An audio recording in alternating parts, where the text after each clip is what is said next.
de médio e longo prazo, e aí eu acho que o trabalho fica mais interessante. Dizer que a comissão, eu vou colocar um pouco dos conceitos que a gente colocou na comissão, a comissão definiu, né, por parte dos tribunais, que fará esse primeiro momento revisões mais urgentes, que dizem respeito a questões que não impactam em custos, mas que está aberta e que irá discutir em um tempo muito mais amplo e mais razoável uma discussão de fôlego. Então, eu acho que assim, o importante é que vocês tenham em vista que não precisam correr para tentar abarcar tudo. Colocar o que hoje pode ser extremamente necessário, e a gente vai pontuar, e se preparar, se capacitar, se debruçar sobre as outras pautas, porque nós vamos abordar durante o ano que vem, com certeza. A ideia é que a gente tenha uma comissão permanente, né? Esse é um mecanismo que precisa ser aprovado agora, na revisão da lei, mas a ideia é que vocês, a categoria, tenha um espaço de atualização e de revisão da lei que vai abordar as transformações que já existem, que se fazem necessárias corrigir, mas também aquelas que virão com o tempo. E vou colocar aqui algumas coisinhas muito rápidas para a gente se ater depois às outras coisas. Primeiro é lembrar que a 11.416, ela tem praticamente 20 anos, né? Vai fazer em dezembro. 20 anos, em 20 anos, o mundo do trabalho mudou, em geral. No setor público, 20 anos não, desculpa, gente, 20 anos tem desde o primeiro PCS. Mas de 2006 a 2016, nós temos metade do tempo. O mundo do trabalho mudou, e mudou muito nos últimos períodos, principalmente no setor público e no judiciário. Se a gente verificar, nos últimos 10 anos, a discussão sobre a administração orientada a resultados, ela veio de forma muito forte, e o judiciário, a partir da criação do CNJ, trouxe para dentro do processo de gestão do trabalho um enfoque muito mais estruturante da cultura de planejamento, da gestão estratégica e da rede de governança colaborativa, que se coloca junto os tribunais superiores, os conselhos e também o TCU, no sentido de buscar normatizar e padronizar as questões relativas à gestão administrativa e à gestão de pessoas. Qual é o problema? É que nesse processo, as normatizações feitas pelo CNJ, que basicamente foi uma reforma administrativa parcelada, que na maior parte das coisas se ateve a alterações nos processos de trabalho, não foram compatibilizadas e adequadas na lei. Então, nós temos uma lei que diz uma coisa e uma série de normatizações posteriores que estão dizendo outras coisas, que precisam ser adequadas.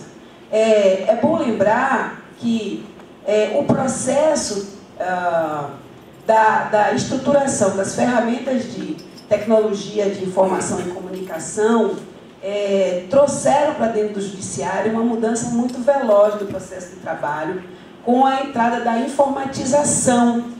A decisão pela informação, né, pelo judiciário virtual, ele muda o processo do trabalho em todas as áreas, não só na área de processamento de feitos, e faz a gestão de uma mudança que ainda está acontecendo, mas ao mesmo tempo ela está sendo pensada cada vez de forma mais acelerada, do físico para o virtual. Então, hoje as carteiras, né, estão sendo enxugadas, os processos físicos de trabalho como eram vistos antes, e que impactam, inclusive, em atribuições, em atividades, estão saindo do físico para o virtual. Basicamente, o computador virou a mesa de trabalho.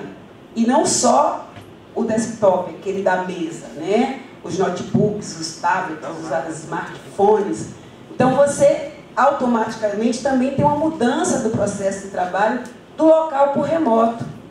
Porque agora a sua jornada não é mais aquela, embora você continue tendo uma jornada formal, a sua jornada não é mais aquela que você entra e que você sai. O trabalho te alcança em vários locais. Né? Te alcança em casa, o teletrabalho está aí, a gestão do tempo e a quantidade de metas a serem adquiridas né, alcançadas, elas pedem uma jornada superior à jornada formal.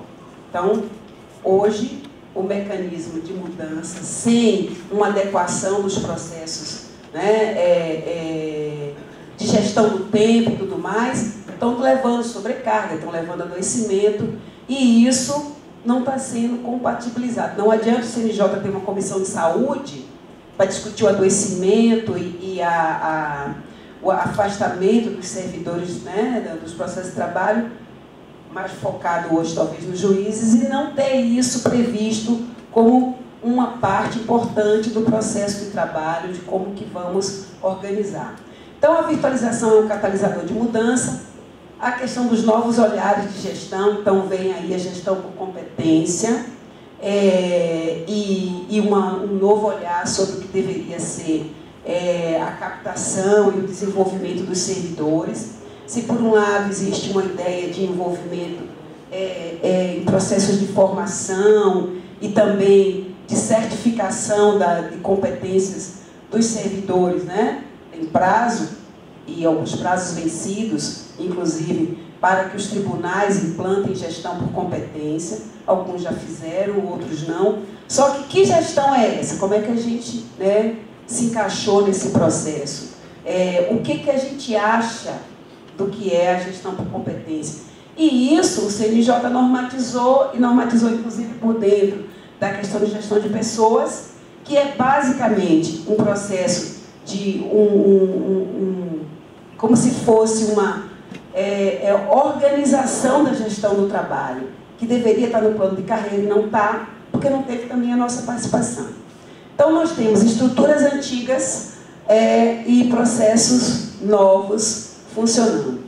Tem um outro elemento que a gente tem que levar em consideração, porque quando a gente discute carreira, a gente está discutindo não só para os que estão, mas para os que vão entrar, e os que querem ficar, os que acabaram de entrar e querem ficar, que é a transição de perfis. A gente tem uma carreira que, em função ao que ela era 20 anos atrás, hoje ela tem uma atratividade salarial, né, quando eu digo estabilidade, porque hoje em dia estabilidade é um conceito, né, meio flexível, né, para o Estado, mas a ideia da atratividade salarial e da estabilidade propiciou a entrada de indivíduos com formação cada vez maior. Como é que a gente se adequa também a essa nova geração que já chega pronta e desejando ocupar espaços cada vez mais complexos? Como é que a gente convive, por exemplo, com as diferenças entre gerações? Nós somos de uma geração, eu, por exemplo, sou daquela geração X, né, que trabalha, né, aquela coisa tudo certinho das metodologias, de fazer passo a passo. Nós já temos uma geração Y que quer, né, fazer outros caminhos, que quer ter mais mobilidade. E nós temos, entrando hoje no mercado de trabalho, a geração Z, que é absolutamente virtual e que gosta do processo em rede, que não tem essa coisa da complicação, que para ele o trabalho que não se resolve aqui pode ir discutir lá com a presidência do tribunal e voltar com um método novo que eu arrumei agora e que eu vou implantar. Essa geração que está entrando, ela tem uma outra visão. A própria estrutura que o CNJ prevê, ela é descentralizada, é mais horizontal. Como que a gente combina isso com uma gestão de trabalho que é absolutamente vertical? Tem o juiz, o chefe, o diretor de secretaria, o diretor do órgão geral e tal. Como que a gente combina isso com as mudanças e a velocidade que a gente precisa? Nós temos aí já o uso da inteligência artificial sendo testado.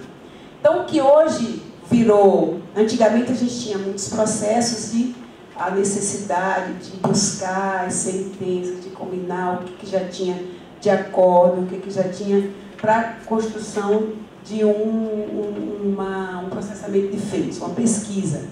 Isso vai para o banco de sentença com a virtualização. No futuro da inteligência artificial, que é a máquina que aprende, isso dá uma alta celeridade no processamento dos feitos. Ainda que a gente precise, né, do homem na condução da máquina, qual é o impacto disso na estruturação do quadro de servidores? Quais são as novas tarefas para as quais a gente precisa e como que a gente atualiza as atribuições, né? Eu, quando entrei no serviço público, ainda tinha datilografia. Hoje, né, a gente digitaliza, utiliza a voz e aí o programa já transforma em texto. Então, se na minha época datilografia era uma atribuição e depois isso passou para o digitador, hoje qual é a atribuição dessas pessoas que entraram e ainda estão no serviço público com a reforma, né? As reformas que vêm aí podem ficar muito mais tempo ainda. O que nós vamos fazer? A gente tem mecanismo, tem utilizado os mecanismos de atualização e de readaptação dessas pessoas. A gente tem mobilidade.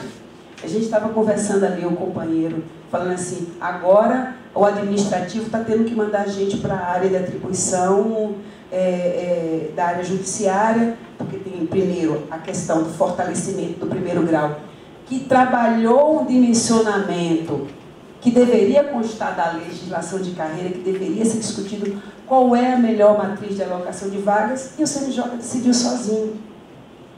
E aí, como ele tem uma matriz matemática que não leva em conta especificidades, sazonalidades, o mecanismo de desenvolvimento do trabalho, como se aplica num estado, no outro, numa justiça no outro, às vezes você tem que só deslocar as pessoas, esvaziar o administrativo, esvaziar o segundo grau, jogar no primeiro grau. Não que não tenha que fortalecer o primeiro grau, é importante. Não que não tenha que ter uma equalização do quadro pessoal, é importante, muito importante. Mas qual é esse desenho? Nós estamos discutindo esse desenho? Não. O desenho desceu, já fatiado, pronto, e nós estamos, né, meio que no rodão. Então, falta gente em alguns lugares, sobra trabalho em outros lugares, e a ideia que se apresentou com o PJE é que isso, e de certa forma ocorre, reduziria o trabalho, portanto haveria um mecanismo melhor de distribuição de pessoal. Ocorre que as transições, os passivos que ainda existem, e a própria expansão do judiciário, né, de acordo com a demanda, porque também a população vai crescendo, esse é o país da judicialização, não nos permite dizer que isso é uma verdade. Então, como que a gente faz essa transição? Quando vier esse momento da máquina que aprende, que vai soltar, já não vai mais nem fazer o banco, já vai soltar o que seria, né, processos de prolatação de sentença. Quando chegar esse segundo momento, que ele já está em desenvolvimento, inclusive de pesquisa para dentro do judiciário, como que a gente vai atuar?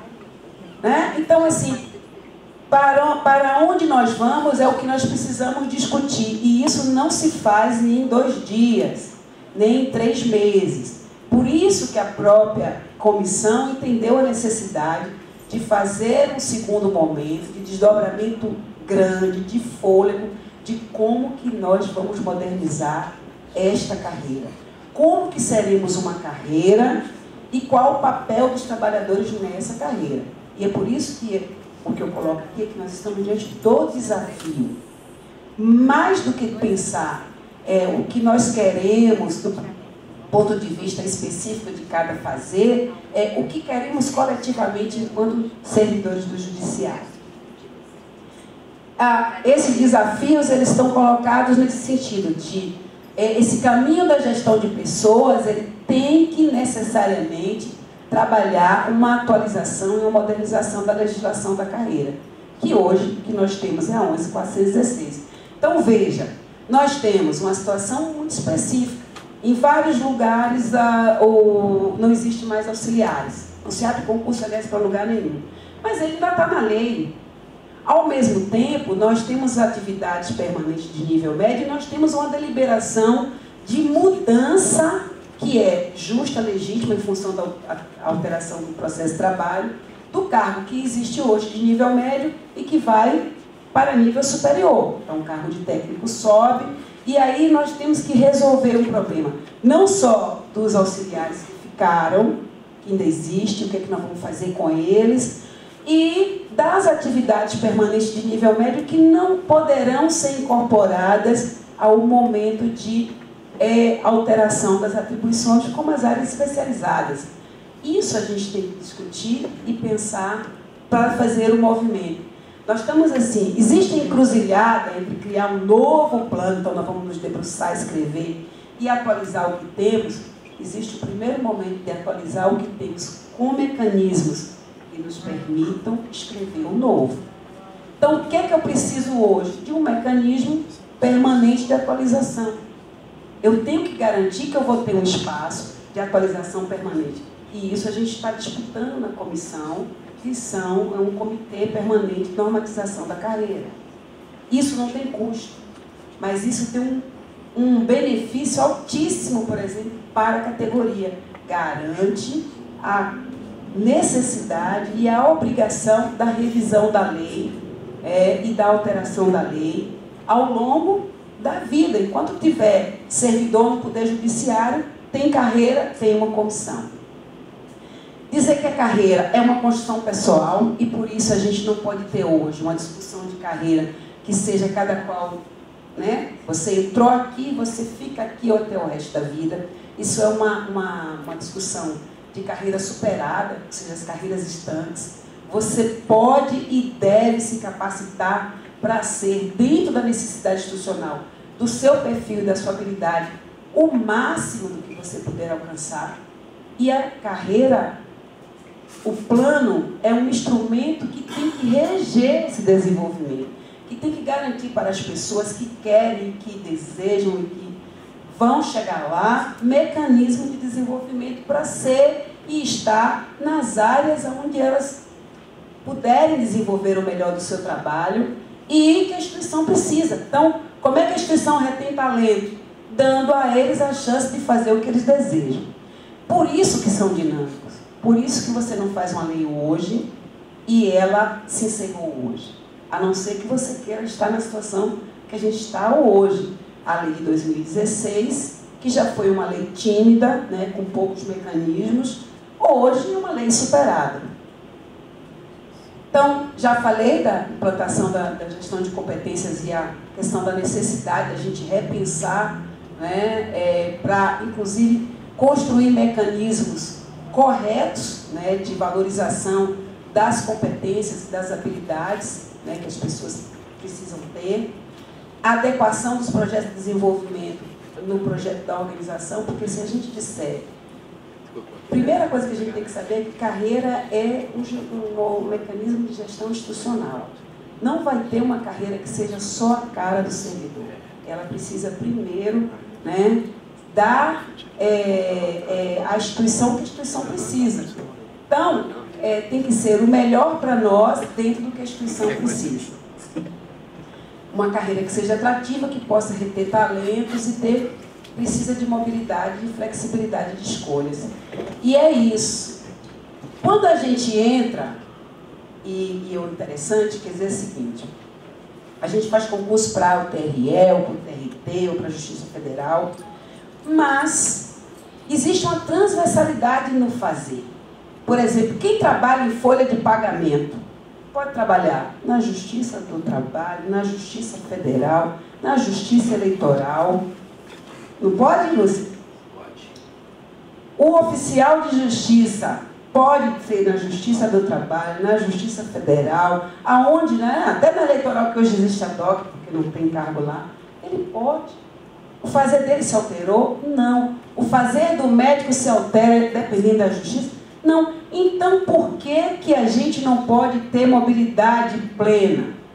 Por que o servidor, quando entrar, ele não pode fazer um concurso nacionalmente unificado e dizer, olha, eu quero trabalhar em Minas, eu gosto muito da Lúcia, eu quero vir morar junto com ela, não quero mais ficar no Rio. Então, eu faço concurso para Minas. Mas se amanhã eu faço para Minas, para o TRT, eu posso optar para o TRT. Mas se amanhã eu achar que na Justiça Federal tem mais demanda, ou eu me encaixo melhor, eu não posso ir, posso. Se a instituição quiser captar talentos, né, de outra justiça, ela pode? Ela pode. Por quê? Porque depois o servidor vai sair dali, houve um investimento dele, ele faz concurso para ir para o estado que ele quer, para a justiça que ele quer, porque vai ficar no local onde ele exatamente deseja. Aí ele sai para começar de novo, a justiça, de certa forma, perde aquele, né, talento e não pode requisitar o outro, tem que abrir novo concurso. Por que não mobilidade no quadro?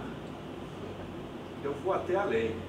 Como nós somos funcionários públicos, somos funcionários da nação, essa mobilidade deveria ser entre os poderes, porque nós somos servidores da nação. Então, órgãos, eu sou engenheiro, por exemplo, do TRE, órgãos que precisam de engenheiros no executivo e os pagam muito mal, o judiciário já paga melhor, vai lá executar escola, posto de saúde, vai fazer isso, porque eu sou servidor do meu país, da minha nação. Isso a gente tem que ir além. Eu sei que a coisa é específica, mas eu acho que a gente tem que pensar numa mobilidade nacional. Né? É uma utopia, mas vamos lutar por ela. Isso, porque o que acontece? A transversalidade ela é importante. É claro que a gente esbarra nesses mecanismos de isonomia.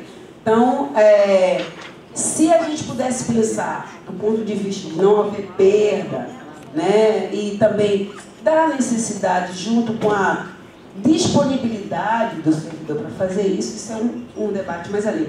Mas se ele começar já podendo se movimentar dentro, isso é importante. E é por isso que a gente trouxe como mecanismo para a discussão agora da revisão da lei, uma coisa que não custa nada, mas que é extremamente benéfica para a gente, que é quadro único. E veja, quadro único, carreira única, não é cargo único. Cargo único é um cargo só com todo mundo dentro. Quadro único é eu, servidor da Justiça, sou servidor nacionalmente incorporado à Justiça Federal, né, o Poder Judiciário da União. Eu, servidor, tenho a possibilidade de estar transitando via concurso nacional de remoção, via mobilidade inicial, né, na carreira, em qualquer espaço. E eu faço isso porque eu estou abrangida pela mesma lei. Por isso que é preciso carreira única. Porque senão você é servidor de uma carreira, vai ficar ali nela. Então, se é analista de tal lugar, assim, encaixotado naquele lugar. Para você sair é mais difícil. A outra questão é como é que eu me movimento, né? E isso também está aí nas decisões que vocês vão ter que tomar. Como é que eu me mobilizo para pensar em estar e continuar nessa carreira? Eu preciso ter mecanismo de desenvolvimento vertical. Por que eu não posso? Por que nós não podemos estruturar maior complexidade, assunção de atividades dentro do mesmo cargo, com mecanismos de desenvolvimento vertical, onde eu posso ganhar mais, não porque eu estou andando ali na carreira 1, 2, 3 patrões e tal, mas porque eu usei a classe como um mecanismo de hierarquização de fazer. E tem, claro que tem. Não é à toa que você vai para uma determinada área, da atividade básica, quando você entra ali naquele cargo, até a gestão maior, o planejamento, a coordenação, etc., a chefia. Por que isso não pode estar incorporado dentro de um processo de crescimento dentro daquela carreira, dentro daquela área, dentro daquele cargo? Então, a gente defende mobilidade vertical, um crescimento e especialização na área. E também defendemos que você possa sair dali e desejar estar em outra atividade. O conceito de área, inclusive, é um conceito muito difícil, é uma das coisas que a gente vai ter que discutir. Nós queremos manter a área é um negócio bem interessante. Porque você entra para ali e as pessoas dizem, daqui você não pode passar para lá. Mesmo que você tenha formação, conhecimento, habilidade, né? E a instituição precise. Vamos lá com a discussão do administrativo para o jurídico. O que é que os técnicos estão fazendo, e muitos analistas também, que entraram na área administrativa e estão em cartórios processando feitos? Eles não mudaram de área? Mudaram. No concurso dizia que eles podiam mudar? Não. Então, essas paredes na prática são quebradas. O que nós precisamos é repensar. Nós temos macroprocessos? Temos o macroprocesso da execução de mandato, temos o macroprocesso da área de segurança institucional, temos o macroprocesso de planejamento, orçamento e gestão, temos da contabilidade, da administração, nós temos da saúde. Esses macroprocessos orientam política de capacitação, política de seleção, né? Orientam o edital, mas eles não podem delimitar a mobilidade. Essa é outra questão que nós estamos trazendo, vocês vão achar aí no anexo. Primeiro, um primeiro momento que seria em não retirando as áreas, dividi-las ainda mais por processos, né? E a discussão pode se abranger para que a gente possa garantir a mobilidade entre as áreas. Claro que isso exige um processo anterior, de política de capacitação, de abrir um processo transparente para que quem quiser possa participar da seleção para mudança de área, de especialidade. Isso aqui é uma mobilidade horizontal. Está dentro do cargo, não tem nenhum processo de burla, mas de aproveitamento do talento. Eu não posso estar na Justiça Federal